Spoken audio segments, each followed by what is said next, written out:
첫 코너는 지식 성장 프로젝트 자신감. 자연스님의 신나고 감이 오는 불교 자신감. 오늘의 첫 번째 코너는요. 불교계의 지식 끝판왕, 불교계의 지식 히어로 탄호 스님급 저희 자연스님께 매주 한 가지씩 호기심 완전 돋는 질문들로 지식과 지혜를 알아보는 그런 시간입니다. 저희가 저번 주에는 손오공, 또 저팔계, 그리고 사오정은 모두 다 실존 인물이었다라는 주제를 가지고 정말 재밌게 얘기를 좀 나눠봤었는데요. 상당히 재밌는 주제였어요. 제목부터 확 끌리시죠? 저희 다시 보기 가능하거든요. TBS 홈페이지와 스마트폰 앱에서 보실 수 있으니까요. 많은 사랑 부탁드릴게요. 그리고 오늘 주제는 과연 어떤 것인지 스님 공개 부탁드립니다. 자, 오늘의 주제를 공개하도록 하겠습니다. 자, 오늘의 주제는 친할수록 침을 먹이는 한국 문화라고 하는 부분이에요. 그래서 침이요, 이렇게 어떤 침이죠, 저게? 그 맞는 침인가요? 맞는 침도 있고, 그 다음에 뱉는 침도 있고, 그 다음에 뭐라 할까? 뭐 터키에서 그런 속담이 있어요. 뱉는 침을 핥지 마라. 할지 마. 뱉는 침을 할지 마라. 이거는 약속을 지키라는 얘기예요. 굳이 뭐 핥을 것 같은데.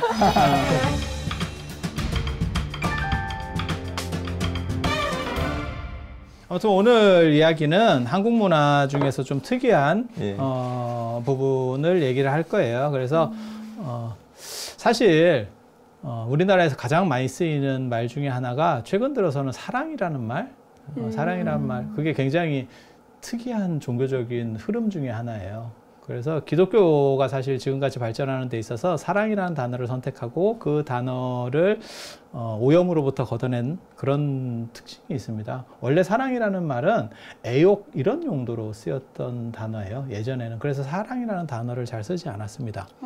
그건 어떻게 보면 욕정적인 단어들, 그래서 약간 저급한 단어, 그거를 기독교가 세탁해내면서 당신들 단어로 쓰게 된 거예요. 그래서 사랑이라는 말을 계속 쓰게 만들면서 기독교를 전파하는 그런 특징들이 있습니다. 하긴 산업혁명 이전에는 그 사랑 같은 단어를 상당히 금욕시했던 그런 시기가 있었던 걸로 알고 있어요. 꼭 그런 거보다도 우리나라 자체에서도 그래서 불교에서도 사랑이라는 단어를 안 쓰고 뭐 자비라든지 이런 단어들을 썼었는데요.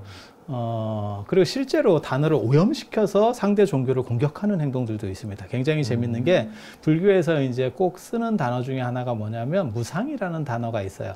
무상이라는 단어는 항상하지 않다는 단어고 그냥 변화한다는 뜻이에요. 그래서 저 같은 경우는 무상을 한글로 얘기할 때는 그냥 변화라고 얘기를 하거든요. 물론 뭐 변화도 순수한 한글은 아닌데 그렇게 되면 호불호가 없어요. 근데 지금은 무상 이러면 어떤 느낌이 드냐면 쓸쓸함, 고적함, 가을, 뭐 시몬 너는 아느냐 뭐 이런 느낌이 딱 드는 거예요. 그렇게 만들어 놓은 게 유교에서 불교를 공격하려고 무상이라는 단어를 오염시켜 놓은 거예요. 그리고 실제로 유교에서 그런 것만 했던 게 아니고 도교를 공격할 때도 썼었어요. 그게 허무라고 하는 거예요. 허무는 빅뱅 이전에 어떤 충만한 상태 같은 것 이런 걸 나타내는 거예요. 근데 허무주의, 허무 이렇게 하면 막상 이렇게 뭐 실체가 없고 그 다음에 약간 이렇게 좀 약간 덜 떨어진 이런 느낌을 주게 되는 거예요. 그래서 그러면은 불교계에선 허무, 공이라고 하면은 이제 뭐 가득 찬 거랑 거의 다를 바가 없다는 말씀으로 저희가 이해를 해도 될까요?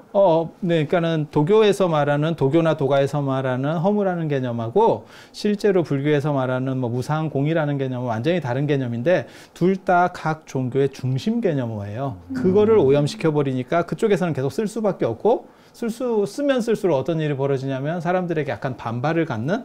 그리고 기독교 같은 경우는 그게 이제 유교의 작전이었었고 기독교는 사랑이라는 단어를 세탁을 해가지고 일반화시켜 버리는 거예요. 그러면 사랑이라는 단어가 계속해서 사용되면 될수록 기독교적인 어떻게 보면 긍정적 인식이 파급되는 굉장히 재밌는 현상입니다. 네. 그래서 요즘은 뭐 114에 전화만 걸어도 사랑합니다 고객님 맞아. 뭐 그런 얘기를 하잖아요. 그렇죠. 저도 네. 깜짝 놀랍니다. 그런 얘기 들을 때마다 언제 봤다고 아무 데나 그렇게.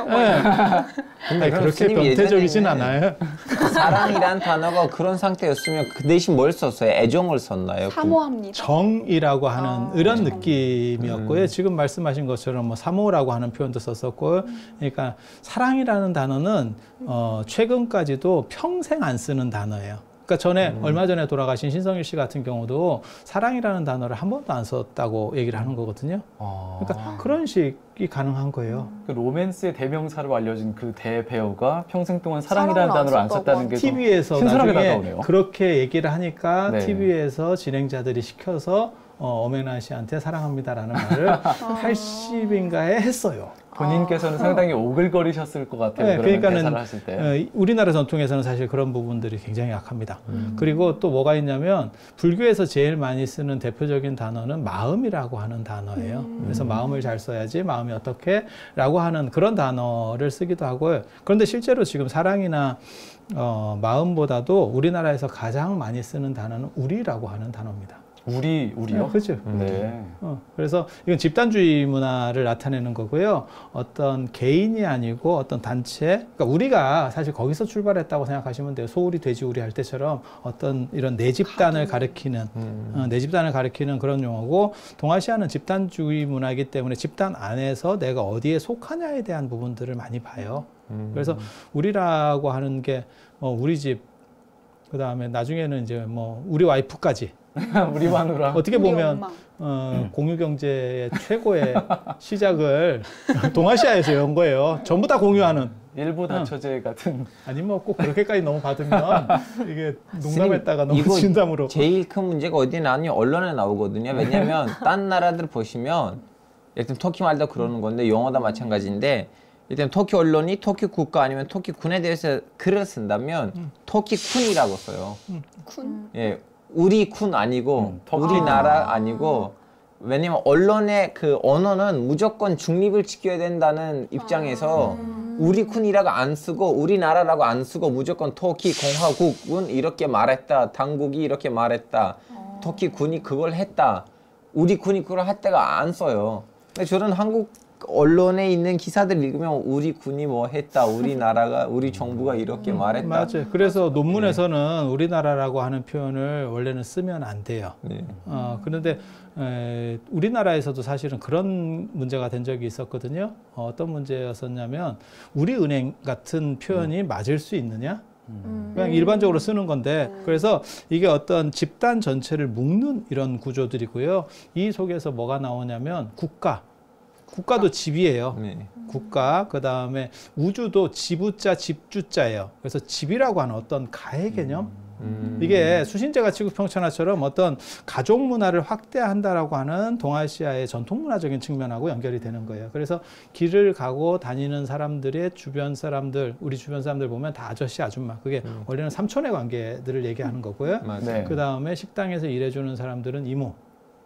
서빙이나 미용을 해주는 분도 그렇고 식당에서 이렇게 서빙해주는 다 이모인데, 가장 큰 문제 중에 하나는 이모인데 돈은 받더라. 이모인데. 라고 하는 거죠. 네. 알파고 씨 같은 경우에는 한국 처음에 와서 네. 식당에서 일하시는 분들 뭐 부를 때 뭐라고 불러야 될지 좀 어색하지 않았어요? 어떻게? 누나 아니고 누님이라고 부르면 좀 약간 깎아주더라고요. 외국인들이 어떻게 보면 더 적응력이 좋아요. 네. 너무 신기해서 바로 쓱 들어가요. 쓱 들어갔어요. 그리고 외국에 가서 예를 들면 뭐 미국에 갔다. 앙클! 이렇게 하면 식당에서 뭐야 이 사람이 할 수가 있는데 한국에서는 아저씨, 이모 했더니 아이고 외국인 우리나라 언어를 빨리 배웠나 해서 좀 약간 뭐 반찬을 더 많이 주시든가 예, 그런 일들이 있습니다. 그래서 이게 집단을 묶는 문화고요. 그래서 철저하게 어떻게 보면 내 집단과 외 집단을 구분할 때 우리라고 하는 그런 부분들을 사용하고, 여기서 결정적인 게 몸을 많이 터치하고 서로 침을 먹이는 문화라고 하는 게 있어요. 그러니까 외국 사람들이 우리나라에 왔을 때 제일 특이하게 보는 것 중에 하나가 뭐냐면 여성분들끼리도 화장실 갈 때 같이 팔짱 끼고 가고 이런 부분들이에요. 남자도 마찬가지입니다. 서로 친해지면 터치를 더 많이 해요. 네. 그리고 터치만 하는 게 아니고 욕을 하기 시작해요. 그게 한국 문화의 굉장히 큰 특징이에요. 그러니까 나쁘다는 뜻으로 욕을 하는 게 아니고 친한 남자끼리만 욕이 가능합니다. 친근감의 표시로 네. 욕을 하기도 하는 거예요. 그래서 제가 보기에는 여성분들도 많이 친해지면은 서로 되게 친밀한 욕들을 주고받는 분들이 우리 계시더라고요. 옆에서 안 하는 거지. 네, 우리 남자 앞에서 안 하는 여자도 분들이죠. 욕을 해요? 네. 아니에요?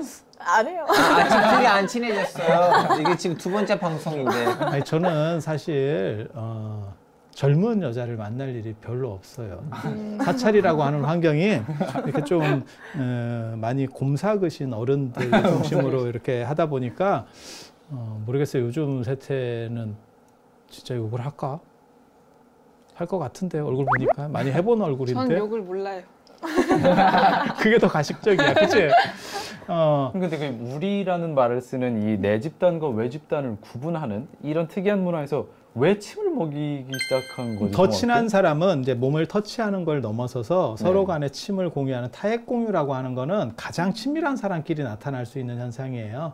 뽀뽀를 말씀하시는 건 아니죠? 뭐 뽀뽀도 되는 거예요. 그건 요즘으로 말하면 그것도 타액 교환이라고 하는 거는 가장 어떻게 보면 내밀한 사람들끼리 하는 거잖아요. 네네. 그런데 우리는 집안 같은 가족끼리 그런 행동들을 해요. 아, 국이나 찌개에 함께 숟가락을 담궈서 먹는 그 문화 같은 것도 그렇죠, 있죠. 그렇죠. 네네. 그러니까 가장 대표적인 게 이제 찌개나 이런 걸 같은 걸 공유할 때 사실은 뭐 원래 우리 전통 문화에서는 음식은 다 개별상을 가지고 먹었었어요. 근데 그게 나중에 이제 최근 들어서 이렇게 공유해서 먹는 그런 상황이 됐는데, 그리고 상식적으로 말씀드리면 찌개라고 하는 거는 한국전쟁 끝나고 나서 만들어진 음식이에요. 그전에는 식재료가 부족해서 찌개라는 걸 만들 수가 없었습니까? 오래된 음식은 아니에요. 그렇지만 뭐 청국장이든 가운데다 놓고 그걸 떠먹는, 그리고 떠먹는 것도 지금은 가족끼리도 앞접시에 놓고 이렇게 먹는 부분이 있어요. 그런데 저희 어렸을 때만 하더라도 진짜 이렇게 숟가락 쭉 빨아가지고 이렇게 넣고, 어떤 분은 밥풀이 묻어 있는데 다시 넣고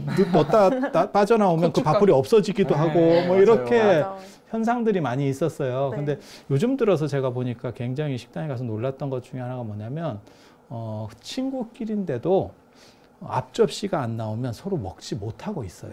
그러니까 이미 개인화됐다는 얘기예요. 우리도 불편할까봐. 문화적으로 많이 바뀌었다는 거예요. 근데 사실은 친구면 저희 어렸을 때만 하더라도 먹던 것도 그냥 나 한 입만 주고 이렇게 해서 먹던, 그것도 다 침을 공유하는 거예요. 그러니까 아이스크림 같은 거를 먹고 있었어요. 그러면 나 한 입만 먹을게. 이건 친한 거예요. 외국인들 입장에서 그거는 거지예요. 나 한 입만 줘라고 하면 굉장히 그거는 약간 천한 거고, 우리는 친하니까 가능한 거예요. 그거까지는 거지 아닌데 한 입만 주고 다 먹으면 그 점가 거지예요. 한 입만 했는데 한 입.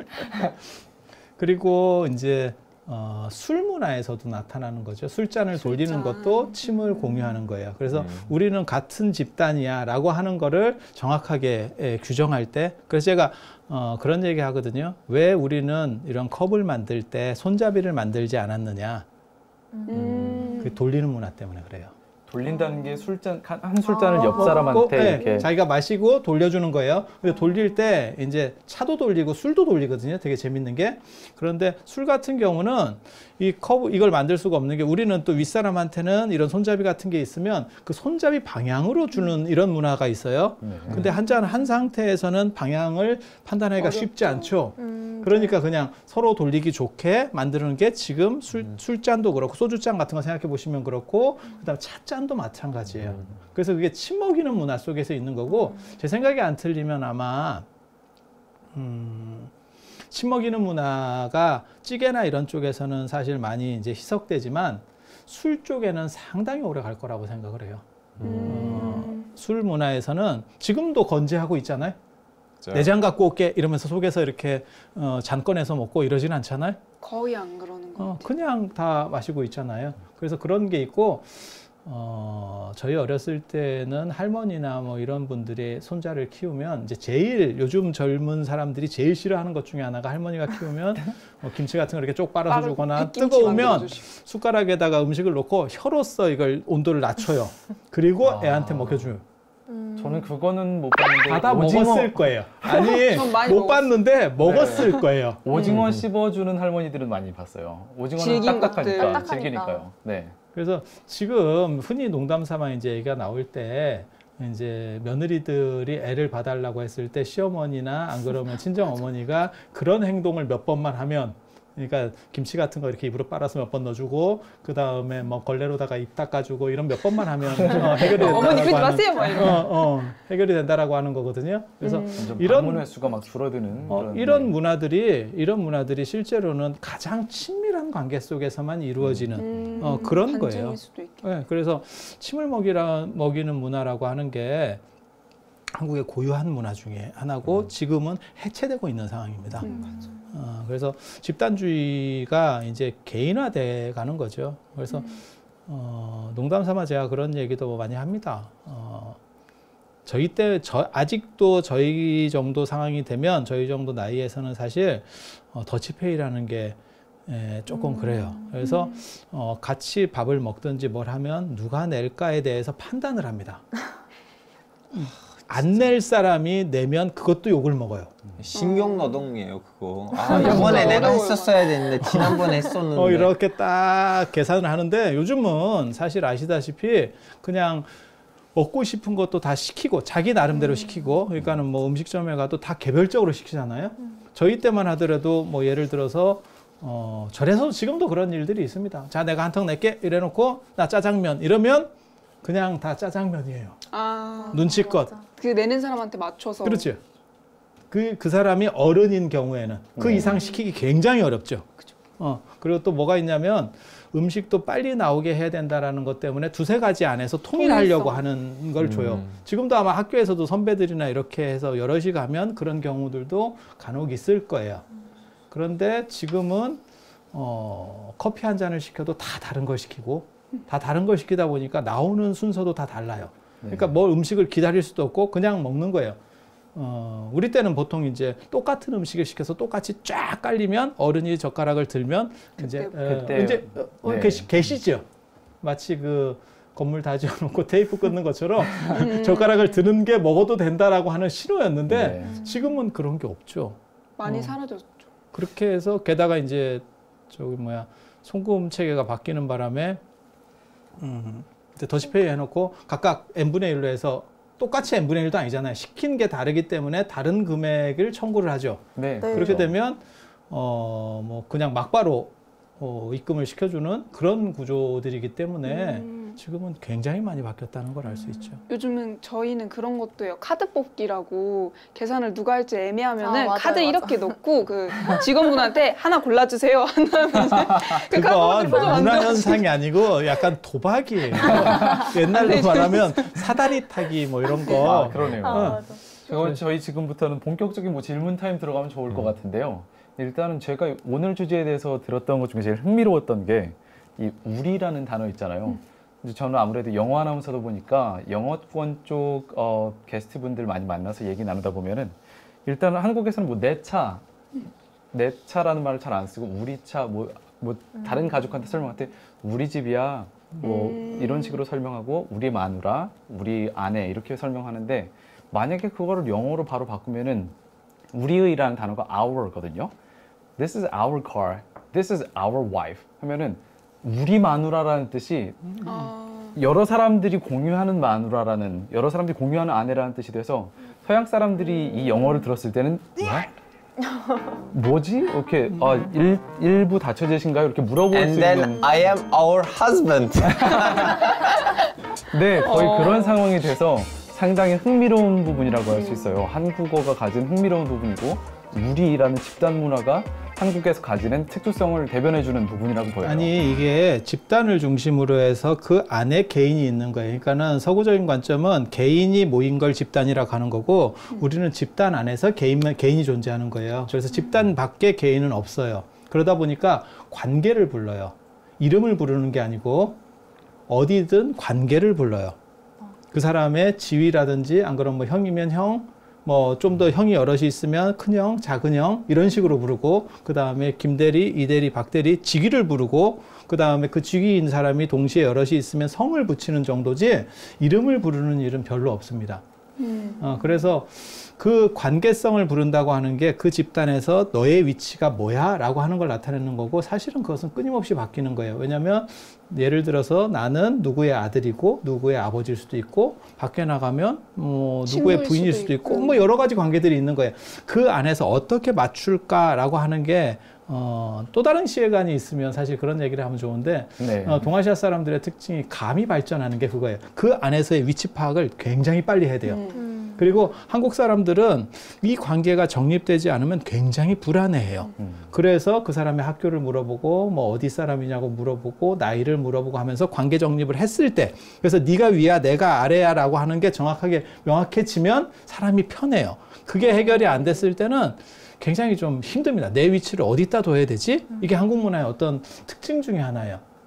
다른 경험이 갑자기 생각이 났는데요. 제가 한국 회사와 외국 회사가 합작해서 일할 때 같이 일을 도와본 적이 있는데, 한국 회사 쪽에서 일하게 된 외국인 분이 누가 위고 누가 상사고 누가 부하인지를 구별할 수가 없으니까 아예 오셔서 회의 자리에서 대놓고 Who is number one?